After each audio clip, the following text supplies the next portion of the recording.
여러분 문제 잘 풀어보았나요? 같이 한번 확인해 보도록 하겠습니다. 1번 문제부터 확인을 해볼게요. 보기를 참고하여 계산 순서에 맞게 계산해 보세요 라고 나와 있어요. 보기는 어떤 계산 방법이냐면 더하기, 빼기가 함께 있는 혼합 계산입니다. 더하기와 빼기가 함께 있으면 어디부터 계산해야 할까요?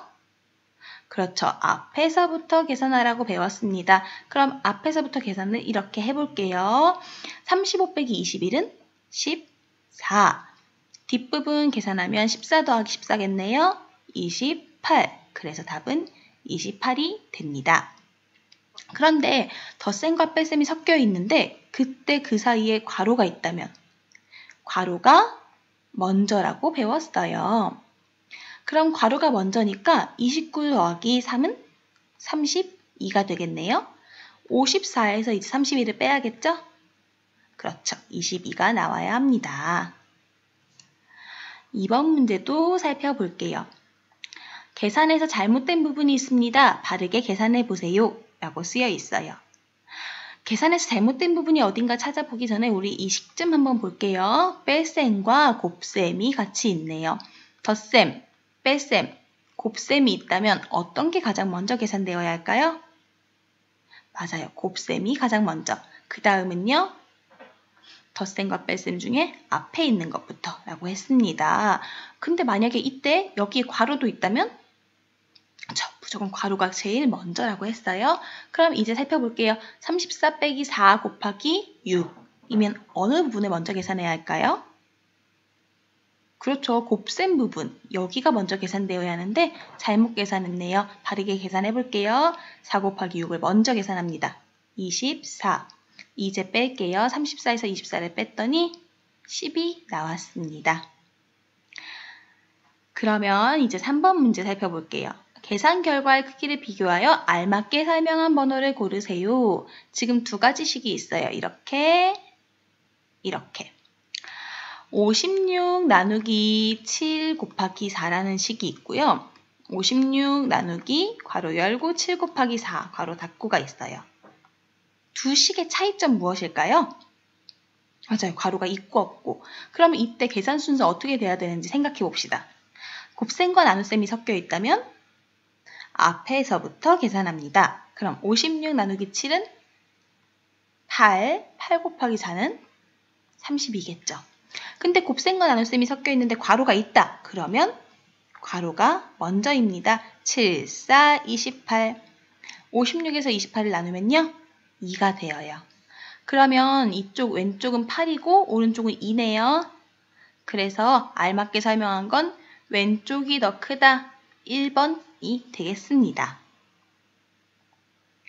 다음 문제 살펴볼게요. 관계 있는 것끼리 이어보세요. 한마디로 각각을 다 답을 구해보란 얘기겠네요. 27 더하기 8 곱하기 4 빼기 2부터 볼게요. 제일 먼저 어디를 계산할까요? 그렇죠. 8 곱하기 4를 먼저 계산해야겠죠. 27 더하기 8 곱하기 4 빼기 2. 곱셈을 먼저 계산하고 덧셈과 뺄셈을 앞에서부터 계산할 거니까 8, 4, 32. 근데 덧셈 앞에서부터 계산할게요. 27 더하기 32는 59. 59 빼기 2는 57이겠네요. 연결해 줄게요. 그 다음 27 더하기 8인데 괄호가 있어요. 괄호 열고 27 더하기 8, 괄호 닫고 곱하기 4 빼기 2. 괄호가 있으면 무조건 괄호가 1번. 괄호를 먼저 계산하고 났더니 곱셈과 뺄셈이 있죠? 곱셈과 뺄셈이 있으면 곱셈부터. 그 다음이 뺄셈이라고 했습니다. 계산해 봅시다. 27 더하기 8은 35. 35에서 4를 곱하면 이제 숫자가 좀 크죠? 140이 나올 거예요. 140에서 2를 빼면 138입니다. 이미 답은 구할 수 있지만 그래도 풀어볼게요. 마지막 거. 27 더하기 8 곱하기 괄호 열고 4 빼기 2 괄호 닫고. 괄호가 있으면 괄호가 먼저, 그 다음 곱셈, 그 다음 덧셈. 이렇게 해야겠죠? 4 빼기 2가 먼저고 그 다음 곱셈, 그 다음 덧셈이어야 해요. 이 순서 잘 기억하셔야 됩니다. 4 빼기 2는 2, 8 곱하기 2는 16, 27에서 16을 더하면 43. 답은 이런 모양이 되어야 합니다. 5번 문제 볼게요. 초콜릿이 25개 있습니다. 여학생 3명과 남학생 2명에게 한 사람당 4개씩 주었습니다. 남은 초콜릿은 몇 개인지 답을 구해봅시다. 구하고 싶은 것은 남은 초콜릿의 개수. 자, 지금 가지고 있는 초콜릿은 25개래요. 일단 25개가 있어요. 사람 수는 몇 명인가 했더니 여학생이 3명이고 남학생이 2명이래요. 사람 수는 어떻게 구해야 할까요? 그렇죠. 사람 수부터 일단 더해줘야겠죠? 사람 수가 먼저니까 괄호를 해주고, 그 다음 어떻게 줬냐면 여기 있는 이 사람들에게 한 사람당 4개씩 줬대요. 그러니까 곱하기 4. 이게 사람들에게 나눠준 초콜릿이니까 전체 초콜릿에서 이거를 빼야겠죠? 계산해 보도록 하겠습니다. 3 더하기 2 괄호가 먼저 사람 수 5고요. 곱하기가 먼저니까 5 곱하기 4는 20. 한마디로 나눠준 초콜릿이 20개라는 거예요. 남은 초콜릿은 5개입니다. 2단원 문제도 같이 계속 풀어볼게요. 1번입니다. 네모안에 알맞은 말을 써 넣으래요. 30은 1, 2, 3, 5, 6, 15, 30으로 나누면 나누어 떨어진대요. 어떤 수를 나누어 떨어지게 하는 그 수. 예를 들면 30 나누기 2는 15로 나누어 떨어져요. 이 30을 나누어 떨어지게 만드는 이 2라는 숫자를 30의 약수라고 하겠죠. 그 다음에 어떤 수의 배수를 가장 작은 수부터 차례대로 쓴 것입니다. 네모안에 알맞은 수를 써넣으세요. 배수의 뜻이 무엇이었습니까? 맞아요. 어떤 수의 몇 배를 한 수였어요. 자, 이거 어떤 수인지 모르겠지만 배수들이래요. 8, 16, 24 뭔지 모르고 40, 48 뭔지 모르고 64. 얼마씩 커지는지 살펴볼게요. 8에서 16, 8만큼 커졌네요. 16에서 24, 8만큼 커졌네요. 이거 어떤 수의 배수일까요? 맞아요. 8의 배수입니다. 그럼 8의 배수 찾아볼게요. 작은 수부터 차례대로 써야 되니까 8, 1은 8, 8, 2, 16, 8, 3, 24, 8, 4, 32, 8, 5, 40, 8, 6, 48, 8, 7은 56입니다.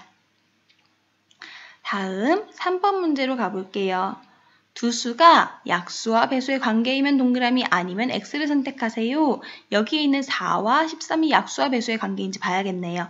약수와 배수의 관계라는 건 예를 들어서 2 곱하기 3은 6이다 라고 하면 여기에 있는 곱하는 두 수는 얘의 약수고 6은 얘네들의 배수이다 였죠. 그럼 4와 13이 그런 관계에 있나 봅시다. 4에 어떤 수를 곱하면 13이 되나요? 또는 13에 얼마를 곱하면 4가 되나요? 안 돼요. 그래서 얘는 관계가 아닙니다. 그럼 3과 12 볼게요. 3과 12는 이렇게 될까요? 돼요. 3 곱하기 4를 하면 12가 나오거든요. 그래서 3은 12의 약수가 되고요. 왜냐면 11은 3으로 나눠 떨어지니까. 그리고 12는 3의 배수입니다. 4를 곱하면 나오니까. 여긴 동그라미입니다. 3과 16도 그런 관계가 되는지 살펴볼게요. 3에 얼마를 곱하면 16이 될까요? 그런 수가 없어요. 그럼 16 나누기 3은 나누어 떨어질까요? 아니에요. 그래서 답은 X입니다. 4번 문제 확인해 볼게요. 18과 27의 최대 공약수를 구해보세요. 와, 다 구해줬네요. 니은자로. 여러분 이거 방법 기억나시죠? 두 수를 나누어 떨어지게 하는 숫자, 그리고 나온 목. 이 목을 또 나누어 떨어지게 하는 숫자, 그리고 나온 목. 그래서 최대 공약수를 구하려면 이쪽에 있는 나눈 수들을 곱해주라고 했어요. 답은 9입니다. 이번에는 5번인데요. 최소 공배수를 구하래요. 똑같은 방법이었어요. 방금 한 것처럼 24와 30을 나누어 떨어지게 하는 숫자, 그리고 목. 그 목들을 또 나누어 떨어지게 하는 숫자, 그 목. 이렇게 구한 후에 최소 공배수는 얘네들을 나누어 떨어지게 했던 이 숫자들을 곱한 것과 그리고 남은 숫자를 곱한 것 해서 니은자로 곱해야 된다고 했어요. 2 곱하기 3 곱하기 4 곱하기 5니까 답은 120입니다. 단원도 살펴볼게요. 가장 최근에 배운 단원이죠. 1번 문제입니다. 다음 그림을 보고 문장이 맞으면 동그라미, 틀리면 X를 선택하래요. 상의 개수는 숟가락 개수의 2를 곱한 것과 같다. 우리 여기 있는 상만 예시를 봅시다. 상이 지금 1개고요. 숟가락은 몇 개 있어요? 2개. 상의 개수는 숟가락의 2를 곱한 것과 같아요? 아니요. 아닙니다. 괄호 2번. 접시의 개수가 늘어나면 숟가락의 개수도 늘어난다. 지금 접시 하나당 숟가락이 어떻게 있어요? 무조건 1개씩 있네요. 그쵸? 그러니까 접시가 늘어나면 숟가락도 늘어나겠죠. 다음, 상의 개수가 1개 늘어나면, 만약에 1개 늘어나면 접시 어떻게 될까요? 2개가 이렇게 생기겠죠? 그러면 숟가락은요? 여기 하나, 여기 하나, 2개가 늘어나겠네요? 숟가락 개수 1개 늘어나는 거 아닙니다. 그래서 답은 괄호 2번만 동그라미를 해주시면 돼요. 이번에는 2번에서요. 이걸 표로 만들어주래요. 상이 1개일 때는 접시가 2개예요. 눈에 보이죠? 상이 2개니까 접시가 몇 개예요? 하나, 둘, 셋, 넷. 2개씩 2번, 4개예요. 상이 하나 더 있다면 접시 몇 개일까요? 그래서 2개 더해지겠죠? 그래서 접시는 6개가 될 거예요. 여기 상이 또 있으면요? 그렇죠. 8개가 될 거예요. 그럼 접시가 10개라면 상은 몇 개일까요? 상의 수에 2를 곱한 게 접시의 개수니까 접시의 수에서 2를 나누면 상의 수가 되겠죠. 여러분 여기에 문제 없지만 잠깐만 하나씩 물어볼게요. 만약에 상의 수를 네모라고 하고 접시의 수를 세모라고 하면 이 대응 관계를 식으로 어떻게 나타내야 할까요? 그렇죠. 상의 개수인 네모 곱하기 2는 접시의 수 세모이다. 또는 접시의 수 세모 나누기 2는 상의 개수이다. 이렇게 풀면 되겠습니다. 3번 문제 살펴볼게요. 미술 시간에 그린 그림을 게시판에 전시하려고 도화지에 누름붓을 꽂아서 벽에 붙였어요. 이렇게. 그래서 이제 이걸 표로 이용해서 어떻게 변하는지 알아볼 건데 지금 도화지가 한 장이었더니 누름붓이 2개예요. 도화지가 여기 겹쳤다는 뜻이거든요. 이렇게 있으면 도화지가 한 장, 2장 있어요. 그랬더니 누름붓이 3개 있네요. 누름붓 3개, 도화지가 2장일 때. 그 다음 도화지가 지금 이렇게 한 장, 그리고 겹쳐서 2장, 겹쳐서 3장 있어요. 도화지가 3장 있을 때 누름붓이 하나, 둘, 셋, 4개가 있네요. 어떤 관계에 있나요? 맞아요. 도화지의 수에 1을 더하면 누름못의 개수이다.